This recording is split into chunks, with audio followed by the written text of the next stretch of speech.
बिस्मिल्लाहिर्रहमानिर्रहीम, अस्सलाम वालेकुम। पाकिस्तान की सियासत में अमरीकी इंतखाबात के इतने हवाले मुझे नहीं याद पड़ता अपने करियर में कि कभी दिए गए हों, और अभी भी ये सिलसिला जारी है। अमेरिका में इलेक्शन हुआ है, एक जो बाइडन आ गए हैं, डोनाल्ड ट्रंप हार गए हैं, हार मानने को तैयार नहीं है। बाय द वे, आपसे कुछ लम्हात पहले ताज़ा तरीन खबर भी आपको दे दें कि डोनाल्ड ट्रंप ने एक ट्वीट किया है कि जिसमें उन्होंने नए सेक्रेटरी ऑफ डिफेंस को तैनात कर दिया है और मार्क एस्पर को अपने ओहदे से हटा दिया है, सबकदोश कर दिया है। तो बहरहाल ये सिलसिला जारी है। आज इसी सिलसिले में गिलगित बल्तिस्तान, अमेरिका में भी इलेक्शन हुए, गिलगित बल्तिस्तान में भी होने वाले हैं, वहाँ पर भी अमेरिकी इंतखाबात का हवाला दिया जा रहा है। मरियम नवाज शरीफ साहिबा ने तकरीबन कोई ऐसी बात की कि हम हारे तो इसका मतलब एक धांधली हुई होगी। क्या कहा मरियम बीबी ने, देखिए।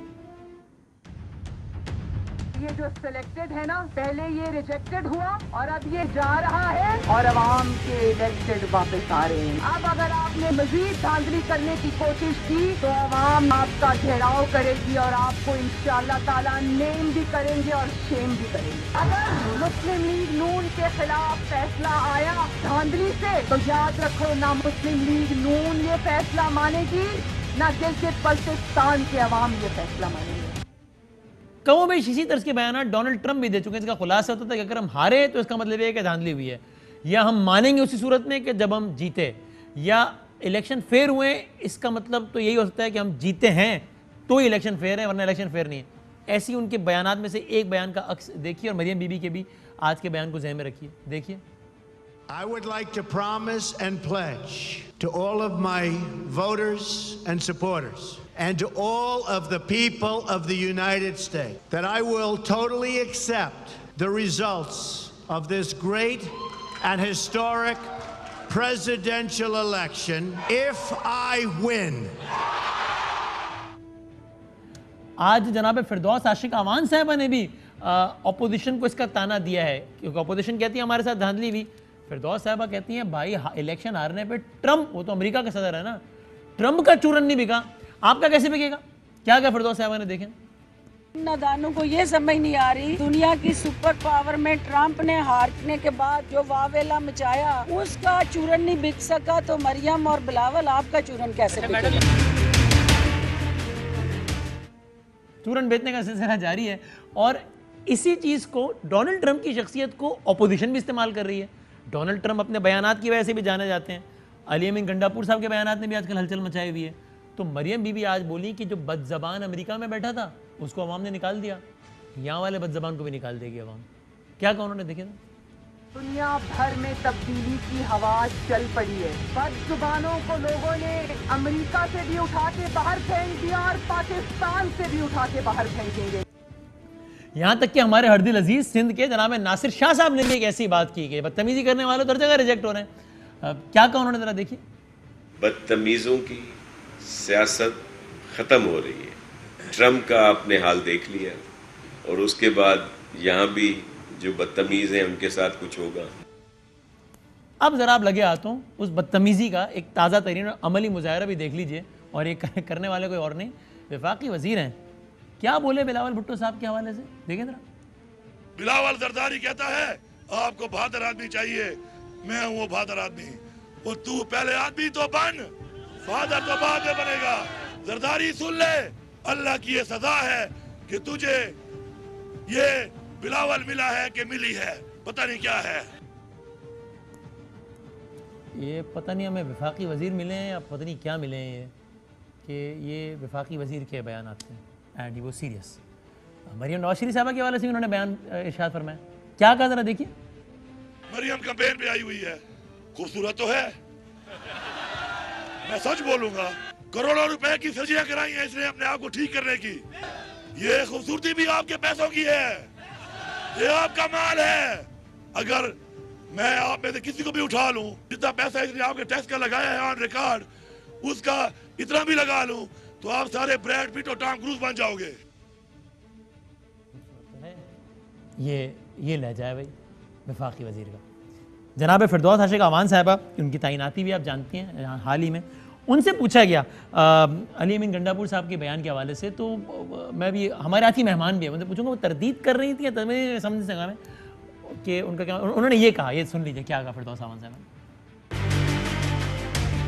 मरियम बीबी, आप भी जरा अपनी अदाओं पे गौर करें तो शायद मीन गंडापुर साहब को ये कहने की जरूरत ना पड़ती। फाज के चुनाव पे मुझे तहफ़्फ़ुज़ात हो सकते हैं, लेकिन उसके पीछे जो आइडियोलॉजी है, अमल है, मैं उनके साथ हूँ। कोई भी गाड़ी जब सरकारी खर्च पे डेंटिंग पेंटिंग होती है, सवालिया निशान तो उठते हैं। गंडापुर साहब ने उनकी डेंटिंग पेंटिंग पे सवाल उठाए हैं कि रिसोर्सेज अवाम के हैं, और जहाँ डेंटिंग पेंटिंग कराई है उसकी मनी ट्रेल दे दें कि मैंने अपने पैसे से कराई है। अल्फाज पे तहफ़्फ़ुज़ात का इज़हार किया, लेकिन अली अमीन गंडापुर साहब ने तो एक मरतबा डेंटिंग पेंटिंग बोला था, फिरदौस साहबा ने 4 मरतबा बोल दिया, और लेकिन कहा कि अली अमीन के अल्फाज के चुनाव में तहफ़्फ़ुज़ात हैं। पता नहीं कुछ मज़ीद अल्फाज का उन्होंने भी इस्तेमाल किया, राजकुमारी, कनीज़ें, क्या ज़रा देखें ना। जो लैंग्वेज राजकुमारी और उसकी कनीजें इस्तेमाल कर रही हैं, कौमी सलामती के दारों पे हमले कर रही हैं, फौज पाकिस्तान को मुतनाज़ा बना रही हैं, एक जिले सुबहानी का जाती उम्रा का बयान कर रही हैं। 22 करोड़ अवाम की आवाज़ नहीं है। ये तुम्हें पता है कि ये जो कुछ हमने आपको सुना है, ये 22 करोड़ अवाम की आवाज़ तो यकीनन नहीं है। तो कोई किसी पे लानत भेज रहा है, कोई किसी को जादूगरनी कह रहा है। बिलावल साहब ने कहा था इक्वली कंडेमेबल, शहबाज शरीफ साहब ने भी कहा था, कोई मतलब ये सारे अल्फाज इस वक्त पाकिस्तानी सियासत का खासा बने हुए हैं। ज़रा हम आज के हमारे प्रोग्राम में एक हुकूमती शख्सियत और अपोजिशन की शख्सियत मेहमान होंगी। एक वक्फा लेते हैं और उसके बाद हाल ही में तैनात होने वाली चीफ मिनिस्टर की special adviser for information broadcasting जनाब फिरदौस आशिक़ अवान साहिबा हमारे साथ मौजूद होंगी। अभी गुफ्तगू सुन भी रही हैं, उनकी खिदमत में सलाम मैं अर्ज़ किए देता हूँ और ब्रेक के बाद गुफ्तगू का आगाज़ करते हैं।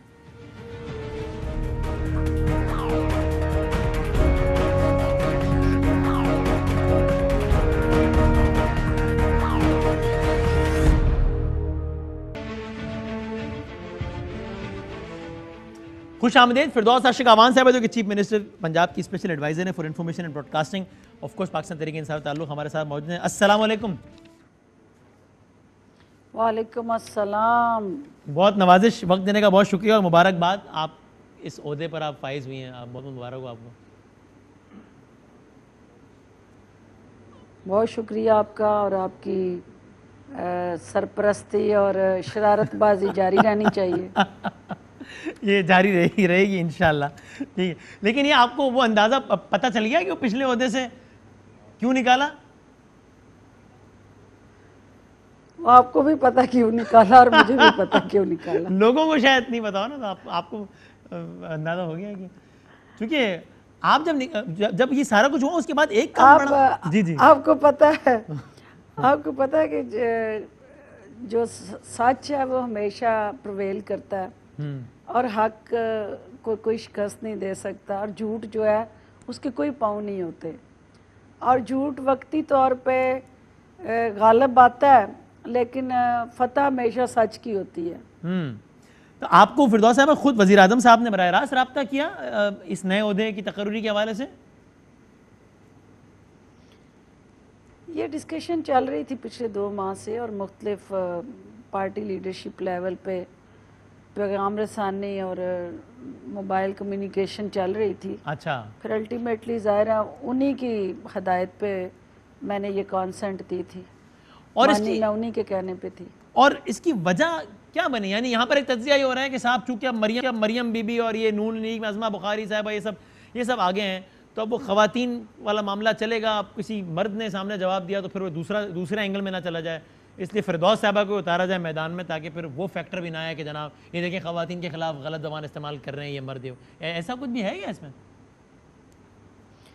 देखिए, मैं तो कॉन्स्टिट्यूंसी पॉलिटिक्स करती हूँ जिसमें मुझे मर्दों के वोट भी मिलते हैं और ख़वातीन के भी। तो वो मेरे पास जो 95,000 वोटों का बैगेज है उसमें मर्द भी हैं, ख़वातीन भी हैं, तो इसलिए ये ख़वातीन स्पेसिफिक असाइनमेंट तो हो नहीं सकती। हाँ, अलबत्ता ये ज़रूर है कि सबसे बड़ा हमारा मुखालिफ जो है उसका मोर्चा लाहौर में है, पंजाब में है, और रोज़ उस मोर्चे से फायरिंग होती थी, और तोपों का रुख जो होता था वो उस्मान बुज़दार साहब और इमरान खान साहब होते थे। तो उस मोर्चे के पैरेलल ऑफ क्रॉस फायरिंग जो है उसका मौका मिलेगा हमें भी। अच्छा, लेकिन फिरदौस साहब जब आपको उस ओहदे से हटाया गया तो एक और बड़ा अजीब काम हुआ, वो है कि इसके कुछ ही घंटों बाद बाकायदा खबरें चलना शुरू हुई ज़राए के हवाले से कि जनाब करप्शन किए इन्होंने, अपने ओहदे से ज़्यादा बंदे रख लिए, गनमैन रख लिए, पीटीई में भर्तियां करा दी, ये कर दिया वो कर दिया। तो जब आपको दोबारा तैनात किया गया तो आपने कहा कि भाई मुझे बताया जाए ये किसने मुझे डिफेम किया, किसने, या तो कहें कि इल्ज़ामात सच हैं, अगर इल्ज़ामात सच है तो मुझे दोबारा क्यों लगाया, और दोबारा लगाया तो मुझे बताया जाए कि ये मेरी बदनामी किसने की है, क्या हुआ था ये सब। ये तमाम चीज़ें डिस्कस हुई हैं और एक वक्त में दोनों लोग ठीक नहीं हो सकते, दोनों में से एक गलत होता है और एक ठीक होता है। तो मेरी तैनाती ने ये साबित कर दिया कि मेरा मौक़िफ़ दुरुस्त था और किसी और का मौक़िफ़ जो था वो हक़ाइक़ के बरक्स था। तो फिर जिसको जो ठीक हो उसको जज़ा और गलत को सज़ा मिलनी चाहिए, अगर दोनों ठीक नहीं हो सकते तो यहाँ तो वो भी वही और आप भी वापस है, तो ये क्या हुआ? ठीक कहते हैं, लेकिन वो अगर उन इल्ज़ामात में कोई हकीकत होती तो फिर वो ख़बरें ज़राए से चलाने की उनको ज़रूरत ना पड़ती, वो खुल के प्रेस रिलीज़ में अपना मौक़िफ़ देते और डी नोटिफाई करते हुए उसके अंदर वजह बयान करते। लेकिन इसका मतलब है कि वो हवा में सारी चीज़ें थी। खबरें तो ज़राए के हवाले से चली, लेकिन एक फेडरल मिनिस्टर ने, फवाद चौधरी साहब ने तो बाकायदा कोई लगी लिपटी लगे बगैर खुद कहा टेलीविज़न इंटरव्यू में, वीडियो में कहा कि ये बहुत अच्छा फैसला है, इनको लगाने ही गलत फैसला था, बहुत पहले हटा देना चाहिए था, वो इस ओहदे को नहीं संभाल सकी, और तनकीद की एक लंबी फेर है ज़राए के बगैर कहा एक सिटिंग कैबिनेट मिनिस्टर ने। तो जाहिर है उन्होंने भी वज़ीर आज़म साहब को, अगर उनसे नाराज़ होते हैं इस बात पे तो उनके खिलाफ एक्शन होता। वज़ीर आज़म साहब के फ़ैसले पर उन्होंने अदम एतमाद किया था, वज़ीर आज़म ने मुझे तैनात किया था, और अगर वो उन्होंने नापसंदगी का इजहार किया कि मुझे क्यों लगाया गया, तो मेरी तैनाती पे नहीं, वज़ीर आज़म के फ़ैसले पे उन्होंने तनकीद की थी। तो मैं नहीं समझती कि किसी भी शख्स को, वो किसी भी अहम ओहदे पे बैठा हो तो उसे ज़्यादा ज़िम्मेदारी का मुज़ाहरा करना चाहिए। कहने के लिए, सुनने के लिए और समझने के लिए वक्त जो होता है वो सबसे बड़ा उस्ताद होता है, और मेरा ख्याल है वक्त ने सबको सारे सवालों का जवाब दे दिया। लेकिन आपने उस वक्त ये कहा था कि मेरे डोमेन में बहुत सारे लोग बैटिंग कर रहे थे, तो अब आपका जो ये वाला डोमेन है इसमें आपको अकेले इख्तियार कुल हासिल है, वो वाला मसला नहीं है जो पिछली वजारत में था। कोशिश होगी कि ज़िम्मेदारी मेरे पास है तो इख्तियार भी मेरे पास हो। सही है। और ये लेकिन बड़ी अजीब और गरीब बात हुई है, आजकल हमारी गवर्नमेंट ने एक वतीरा अपनाया हुआ है कि वो हर बात इंडिया, मोदी और ये सब ले आते हैं। आपके मुखालिफिन के भी हर बयान पे आप कहते हैं जनाब कि वो, तो फयाजुल हसन चौहान साहब जो आपके पेशरो थे उन्होंने कमाल कर दिया, उन्होंने कहा ये मुझे हटाए जाने के फैसले से सबसे ज़्यादा खुश भारत हुआ है। आपने भारत को क्यों खुश किया? देखिए, ये तो फयाज मेरा भाई है और मैं उसकी परेशानी को समझ सकती हूँ, और फवाद साहब की भी परेशानी को भी मैं समझती थी अच्छी तरह से। ज़ाहिर उनको हटा के मुझे लाया गया था, तो उनकी जो भी स्टेटमेंट थी वो उन्होंने अपने दिल की भड़ास निकाली थी, और इसी तरह फयाज साहब जो फरमाएंगे वो भी उनके पास को उसका जवाज़ होगा, क्योंकि मैंने उनको रिप्लेस किया नहीं है। अब मैं लेकिन इसको हालिया सियासत से लिंक करूँ तो देखें, यानी फिरदौस साहब ये भी गलत नहीं, अपोजिशन के बयान गैर जिम्मेदाराना होंगे, कुछ सच होंगे, कुछ झूठ होंगे, सब कुछ है, लेकिन इस तरह हर बात पे कहना कि जनाब वो जी वो तो भारत को खुश करने के लिए, वो तो भारत को खुश करने के लिए कर रहे हैं। अगर कोई चीज़ ऐसी है कि जो कि भारत भी अगर जिससे खुश हो जाता है अगर, तो मतलब इसका मतलब ये है कि अगला बंदा भारत का एजेंट है। यानी अगर फयाज साहब ठीक कह रहे हैं तो खान साहब के भी समझ से इंडिया खुश हुआ, तो खान साहब कोई मोदी के यार तो नहीं है ना, जाहिर सी बात है। तो ये हमने एक बहुत बड़ी बात को, गद्दारी, भारत, मोदी का, इसको बड़ा आम सा नहीं कर दिया है कि बस हर जुमले में इसका इस्तेमाल करो, इंडिया को खुश करने के लिए कर दिया, ये हो गया। देखिए, ये एंटी इंडियन जो हमारा सेंटिमेंट है पाकिस्तान के अवाम के, हाँ, वो चूरन सबसे ज़्यादा बिकता है। ये बात ठीक है। तो हाँ। जो दुकान पे सौदा सबसे ज़्यादा बिकता हो, लोग उसी को ज़्यादा बेचते हैं। आजकल गवर्नमेंट यही काम कर रही है। गवर्नमेंट नहीं कर रही, सारे कर रहे हैं। सियासत के अंदर आपको पता है कि मोदी का यार होने के इल्जाम सारे नहीं लगा रहे, गवर्नमेंट लगा रही है। एंटी इंडियन का इसका चूरन ये गवर्नमेंट तो बेच रही है, मैं- अपोजिशन नहीं बेच रही। देखिए अपोजिशन ने तो ऐसे ऐसे मसाले बेचे हैं हाँ कि जो मोदी के लिए मज़ेदार और लजीज थे, और बैन अल-अक़वामी सतह पे मोदी ने उन मसालों की रेसिपीज़ आगे बैन अल-अक़वामी सतह पे बेची हैं, क्योंकि पाकिस्तान मुखालिफ बयानिया इससे ज़्यादा आइडियल और क्या उसके लिए सिचुएशन होगी कि 3 दफ़ा का वज़ीर आज़म वो डैमेज कर दे पाकिस्तान के इदारों को जो हिंदुस्तान 73 साल में ना कर सका हो। नवाज शरीफ साहब की 4 तकारीर से इदारे डैमेज हो गए।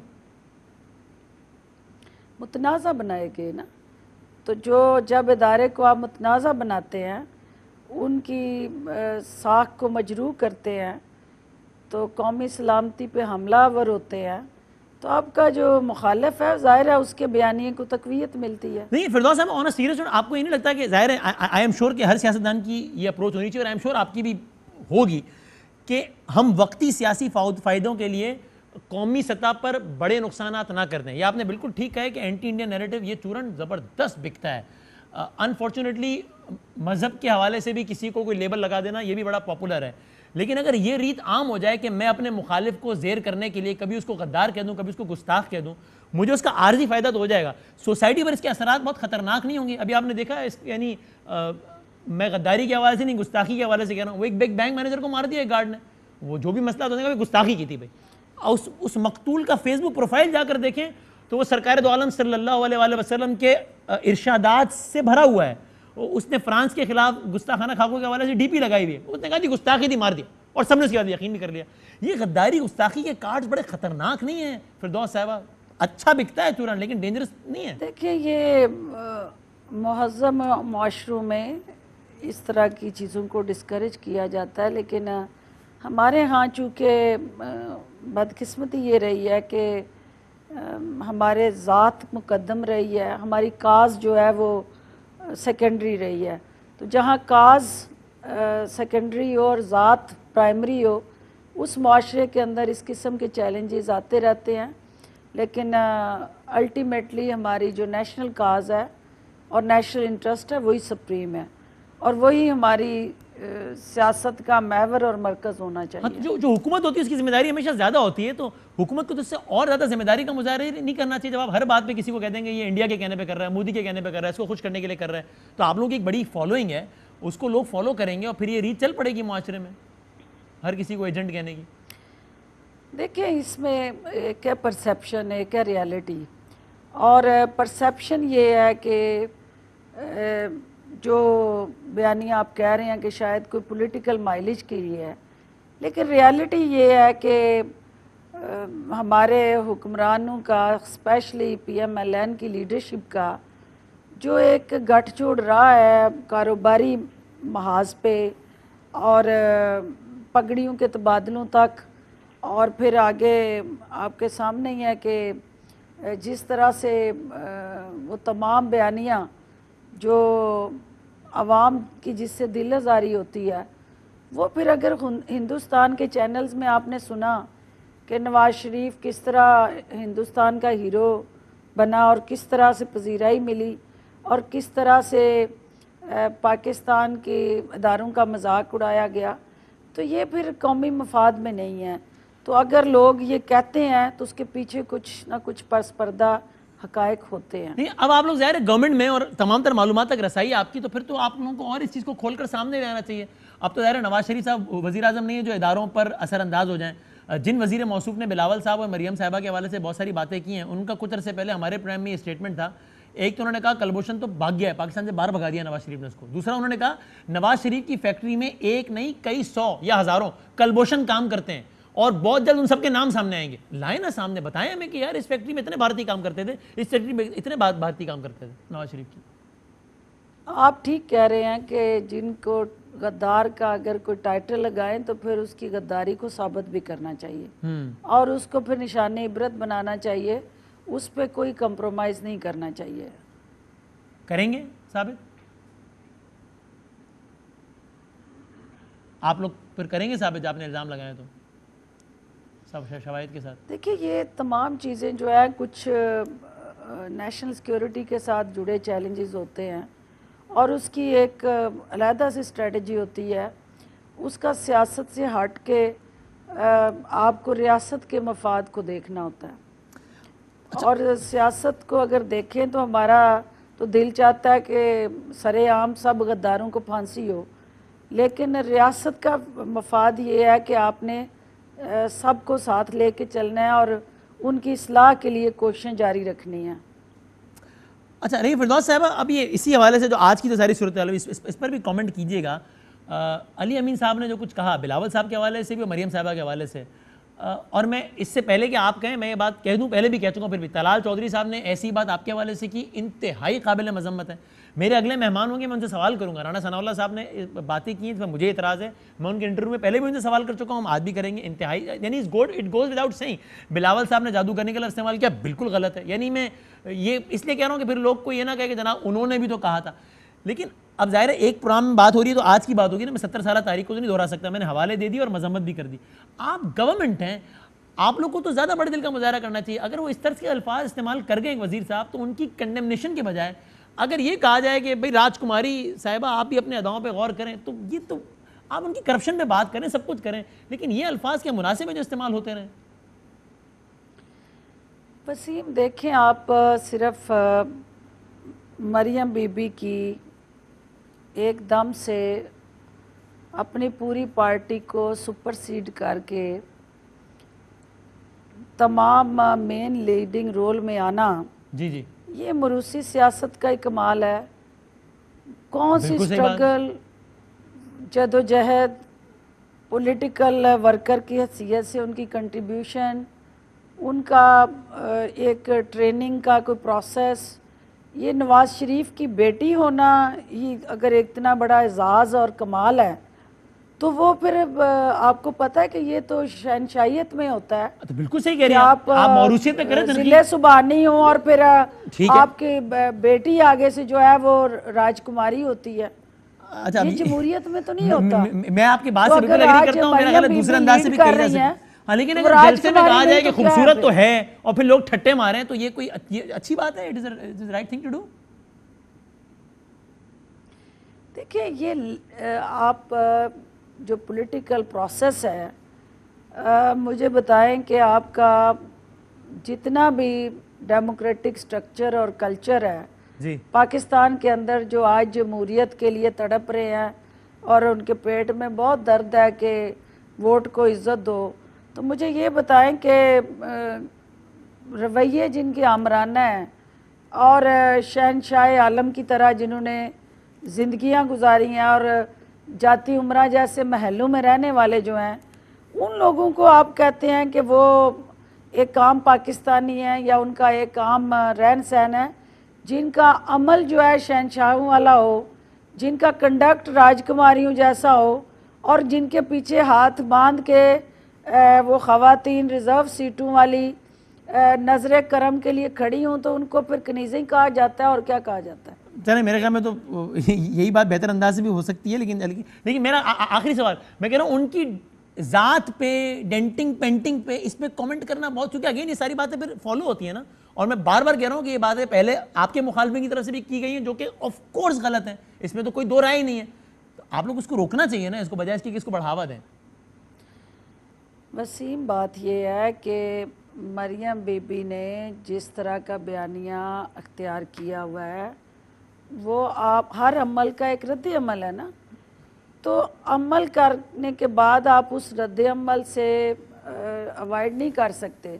और जो सियासी जलसों की लैंग्वेज है, वो आपको पता ही है कि सियासी जलसों के अंदर क्या डिस्कशंस और डिबेट चल रही होती है, वहाँ कौन सा थीसिस चल रहा होता है या कोई PhD का फ़लसफ़ा चल रहा होता है।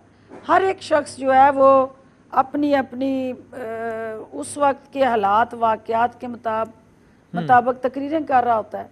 तो अमीन गंडापुर साहब ने भी उस हवाले से वहाँ जो चुनाव कर लिया अल्फाज का, तो उसको मैंने थोड़ा सा और ज़्यादा एलेबोरेट कर दिया कि डेंटिंग पेंटिंग, उन्होंने सर्जरी कहा, मैंने डेंटिंग पेंटिंग कह दिया।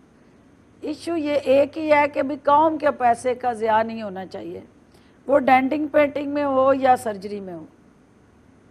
ठीक, बहुत शुक्रिया फिरदौस आशिक अवान साहिबा, पंजाब के हवाले से चीफ मिनिस्टर की special adviser for information and broadcasting जनाब फिरदौस आशिक अवान साहब से बात कर रही थी। वक्फा लेते हैं।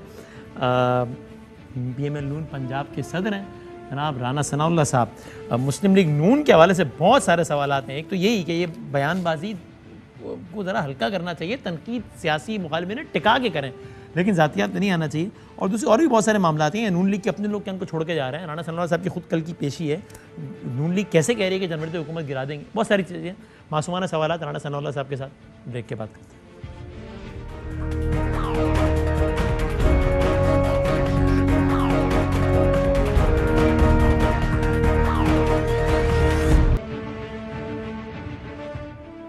खुश आमदेद। पाकिस्तान मुस्लिम लीग नून पंजाब के सदर राना सनाउल्लाह साहब हमारे साथ तशरीफ फरमा। राना साहब बहुत शुक्रिया वक्त देने का। अस्सलाम वालेकुम।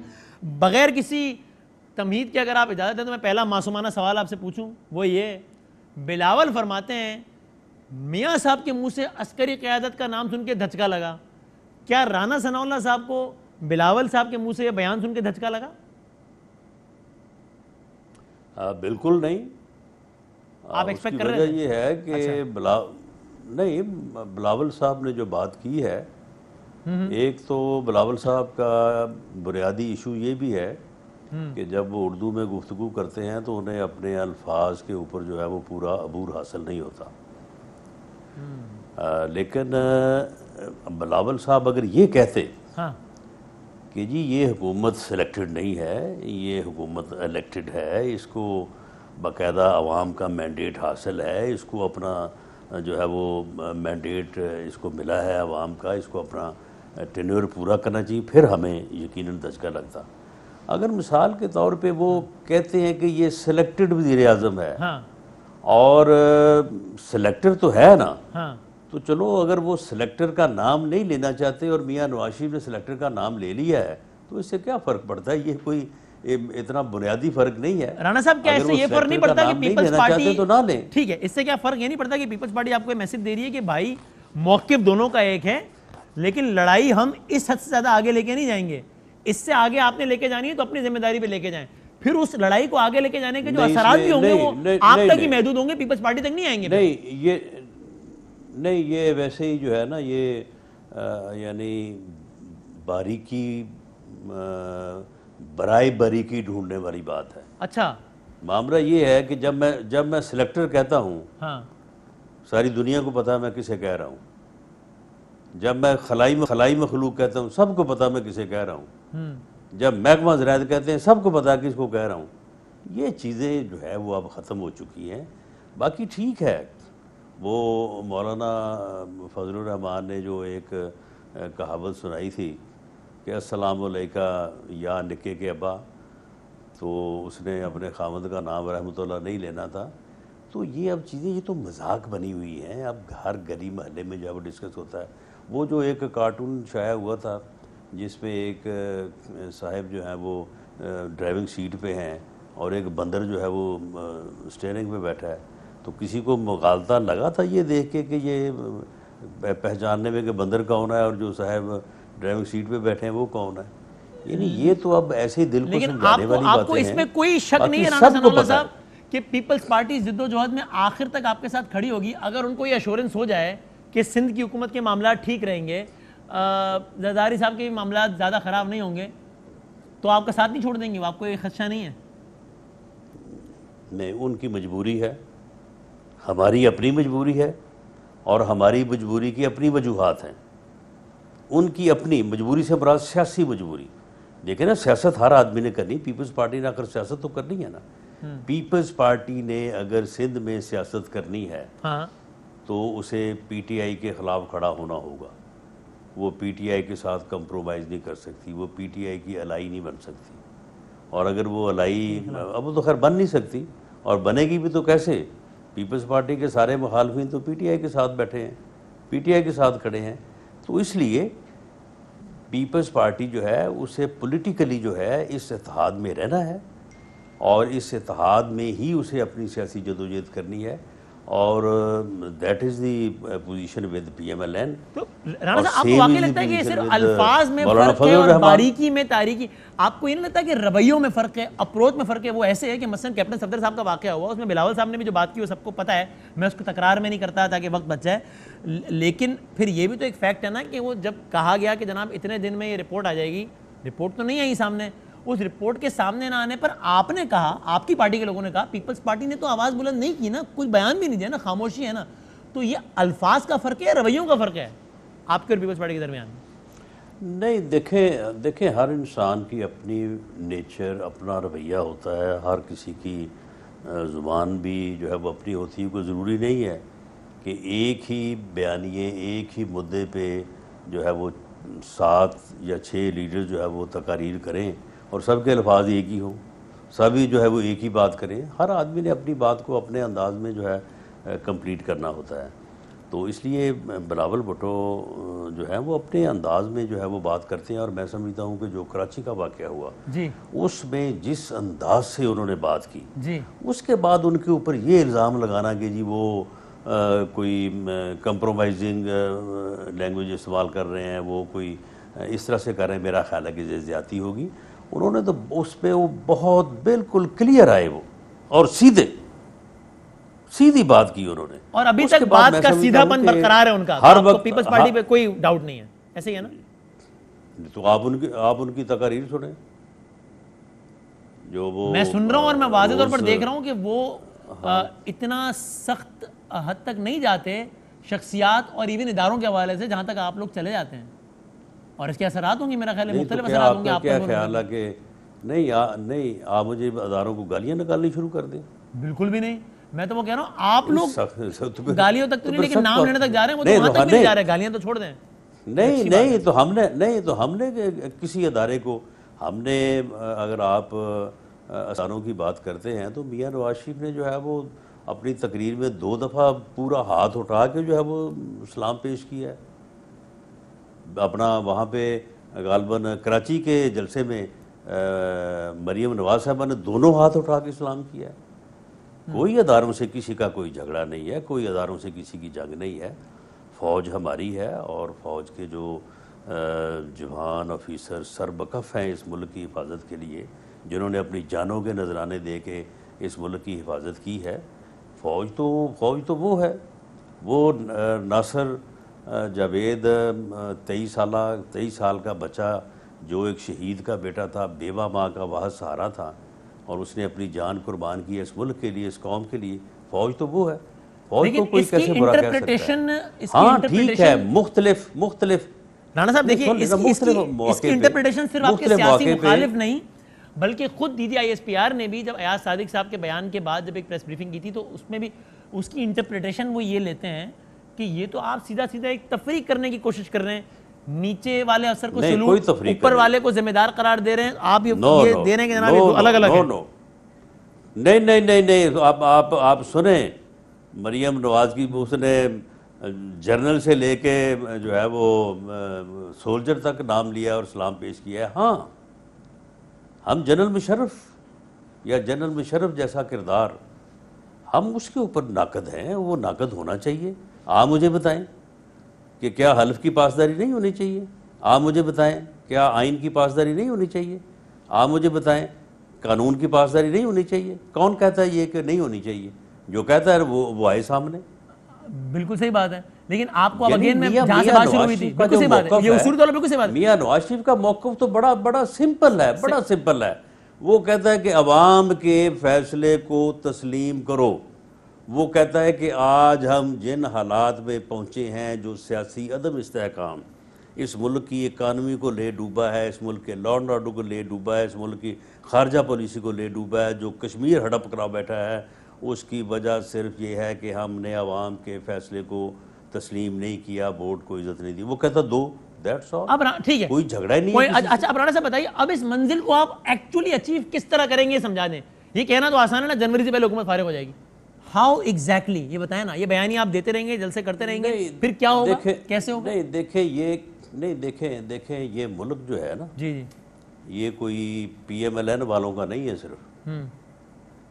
मियां नवाज शरीफ जो है वो जिस तरह से अल्लामा इकबाल का शेर है कि हज़ारों साल नरगिस अपनी बेरूरी पे रोती है, बड़ी मुश्किल से होता है चमन में दीदा भर पैदा। मियाँ नवाज शरीफ जो है वो इस वक्त पाकिस्तान में सबसे ज़्यादा एक्सपीरियंस्ड और उम्र के लिहाज से, तजर्बे के लिहाज से सबसे ज़्यादा सीनियर पॉलिटिशियन है। उस जितना ना किसी का तजर्बा है, ना उस जितना किसी की उम्र है। उस आदमी ने एक दीदावरी की है और पूरी कौम को एक नुस्खा बता दिया है कि इस वजह से आज तक हम भटक रहे हैं, इस वजह को दूर कर लें, रास्ता सही मुतय्यन हो जाएगा, आने वाले 2, 4, 10 सालों में हम आगे निकल जाएंगे। कैसे दूर होगा ये समझा देना जो है, यानी आपके ख्याल में सुन ले लोग कहेंगे यार नहीं कैसे को छोड़े, नहीं कैसे को छोड़े आप। मामला ये है कि ये जो उन्होंने रास्ता मुतय्यन बताया है, ये कोई हमारा सिर्फ प्रॉब्लम नहीं है, ये पूरी कौम का प्रॉब्लम है। अगर ये मुल्क मेरा भी है, आपका भी है, अगर हमने अपने हालात को, अपने मुल्क को बेहतर करना है तो सब मिलकर कोशिश करें। नहीं करना तो फिर ठीक है, फिर जहाँ पे आप भुगतेंगे वहाँ पे मैं भी भुगत लूँगा।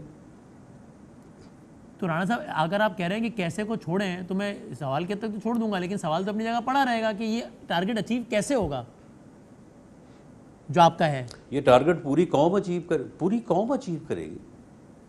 मियाँ नवाज शरीफ का बयानिया जो है इस वक्त पब्लिक एट लार्ज लेवल पे आप यकीन नहीं कर सकते कि उन्होंने जिस दिन बात की है हर बंदे ने कहा कि ये मेरी बात है, हर बंदे के ज़हन में वो बात मौजूद थी। राणा साहब, लेकिन देखिए दो बातें हैं, क्विकली आखिरी 3 मिनट, सिर्फ ये है कि उसको जुबान मिल गई। राणा साहब, दो बातें, एक तो ये कि आप जहां से बात शुरू हुई थी हमारी, बिलावल साहब भी उन जिन इंडिविजुअल्स को आप नेम ले रहे हैं उनके बारे में बिलावल साहब कह रहे हैं आई एम श्योर आपके पास शवाहिद होंगे, मुझसे भी शेयर कर लें। मतलब ही इज नॉट कन्विंस ना, तभी वो कह रहे हैं मुझसे शवाहिद शेयर करें। नंबर 1 ये आपके इत्तेहादी का हाल है, और नंबर 2 ये कि आपके अपने लोग छोड़ के जा रहे हैं, एमपीएस जा रहे हैं, बलोचिस्तान का सदर चला गया, बाकी लोग वो कह रहे हैं बयानिया में समझ नहीं यार उनके छोड़ के जाने की वजूहात और हैं, ये बच्चे को पता है, आपको भी पता है। ये तो ऐसे कहानियां हैं कि जी वो मैंने इसलिए छोड़ दिया, मैंने उसलिए छोड़ दिया, उनके छोड़ के जाने की और वजूहात। और जहां तक रही बात, अच्छा मैं एक लम्हे को मान लूं कि उनके छोड़ने जाने की वजूहात दबाव है, अगर मैं आपकी बात मान लूं, आप ये कह रहे हैं ना, तो अगर आपके अपने सफों में खड़े लोग इसका दबाव बर्दाश्त नहीं कर सकते तो बाकी लोग क्या करेंगे? वो नहीं भाई, मामला ये है कि एक आम आदमी जो है उसके ऊपर किस चीज़ का दबाव होगा। मामला ये है कि एक आदमी जो है उसके ऊपर दबाव हो सकता है, के ऊपर नहीं हो सकता। दबाव तो हम पे भी है, हम दबाव को बर्दाश्त करते हैं, एक दूसरे पे हो सकता है वो बर्दाश्त नहीं कर सकता।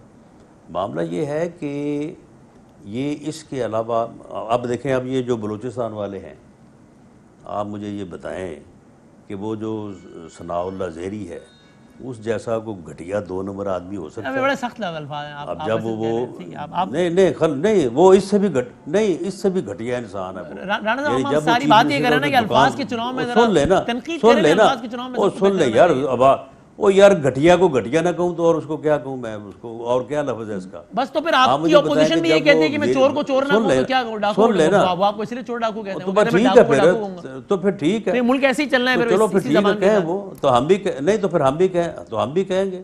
तो इसको ब्रेक लगना चाहिए ना राणा साहब कि भाई तनकीद करे लेकिन सब एक दायरे में नहीं, इसको ब्रेक नहीं लगेगी, इसको ब्रेक नहीं लगेगी इसको।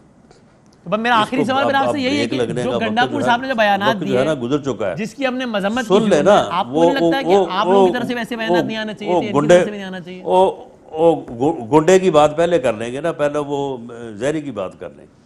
आप मुझे ये बताएं कि जब ये आदमी चीफ मिनिस्टर ने वहाँ पे दुकान खोली हुई थी, उसके बाद ये अपने बंदों को ना संभाल सका, जब इसकी फाइलें इसके सामने हैं तो दौड़ गया। अब 2.5 साल बाद आके ये कह रहा था मुझे स्टेज पे बिठाओ।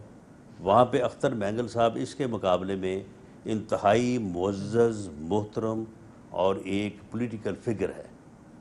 पीडीएम ने जो है वो इनको नहीं बिठाया, अख्तर मैंगल साहब को इज़्ज़त दी, उससे जो है ये भाग गए हैं। वो अब्दुल कादर बलोच साहब जो हैं, आप मुझे बताएं उनका कद देखें, उनकी उम्र देखें। ये बंदा जिस दिन APC की मीटिंग थी ये मेरे साथ बैठा था। खुदा की कसम इसकी मुनाफिकत की इंतहा देखें, ये खुद कह रहा था कि आज मियाँ साहब ने कमाल कर दी है, ये है सही बात जो मियां साहब ने खुद आपसे कहा अब्दुल कादिर बलोच साहब ने बात, जो आप अभी कसम खा के कह रहे हैं। मुझसे खुद आपसे कहा, मुझसे पर आप कसम खा के कह रहे हैं बात। हाँ मुझसे, बिल्कुल मुझसे कहा, कहता कि ये मियां साहब ने बहुत अच्छी बात की है। देखें जी, फौज जो, जब आप जनरल बात करते हैं, सबको मुलव्वस करते हैं, हर आदमी जो मोर्चे में बैठा है सोल्जर, वो भी कहता है कि जी मुझे आप गाली दे रहे हैं। ये आप जिन्हें जो किरदारों की बात करते हैं, ये तो सही बात है। उस दिन ये कह रहा था जी, अब वो स्टेज पे ऊपर बैठाया नहीं है, तो वो अपना जो है वो सियासी नंबरबाजी कर रहे हैं। बहुत शुक्रिया राणा सनाउल्लाह साहब। लोग जो जा रहे हैं उनकी अपनी वजूहात है। पंजाब के सदर राणा सनाउल्लाह साहब, बहुत शुक्रिया। पॉलिटिकल टेम्परेचर लगता है कि अभी पाकिस्तान की सियासत में रहेगा और है। ज़िंदगी और सेहत सलाम के लिए कल मिलेंगे इंशाल्लाह। अल्लाह हाफ़िज़।